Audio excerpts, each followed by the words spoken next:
আসসালামু আলাইকুম রহমতুল্লাহি বরকাত। তো সম্মানিত প্রিয় দর্শক, আশা করি ইনশাল্লাহ আল্লাহর রহমতে ভালো আছেন। আমি ইনশাল্লাহ আল্লাহর রহমতে ভালো আছি। তো প্রতিবার মতো আমি একটা ভিডিও আপনাদেরকে উপহার দেবো। যে ভিডিওটার বিষয় হলো, রসুল সাল্লাল্লাহু আলাইহি সাল্লাম বলেছেন তিন ধরনের বন্ধু বেছে নিতে বলেছেন। তিন ধরনের বন্ধু বেছে নিতে বলেছেন। যদি আপনি তিন ধরনের বন্ধু বেছে নিতে পারেন, তাহলে অবশ্যই ইনশাল্লাহ আপনি জান্নাতে যেতে পারবেন।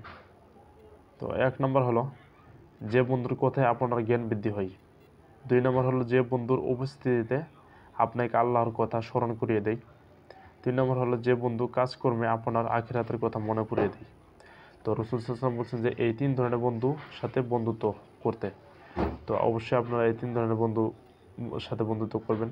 এবং কি, যেগুলো বন্ধু নামাজ কালাম পড়ে, যেগুলো বন্ধুর কথা শুনলে আখিরাতের কথা মনে হয়, আল্লাহর কথা স্মরণ করে দেয়, সেগুলো বন্ধুর সাথে আপনার বন্ধুত্ব করবেন। ইনশাআল্লাহ আল্লাহ তাআলা কোরআনে বলছেন যে যার সাদৃশ্য হবে কিয়ামতে, তার সাথে সে থাকবে। তো অবশ্যই আপনারা ভালো বন্ধুর সাথে, ভালো লোকের সাথে চলাফেরা করবেন। ইনশাল্লাহ আপনি আখিরাতে এবং দুনিয়াতে ভালো থাকতে পারবেন। তো প্রিয় দর্শকরা, এই ভিডিওটি শুরু থেকে শেষ পর্যন্ত দেখার জন্য ধন্যবাদ। যারা এই চ্যানেলটি সাবস্ক্রাইব করেননি, চ্যানেলটি সাবস্ক্রাইব করুন পরবর্তী নতুন শিক্ষণীয় ইসলামিক আমলের ভিডিও পাওয়ার জন্য। আসসালামু আলাইকুম রহমতুল্লাহি।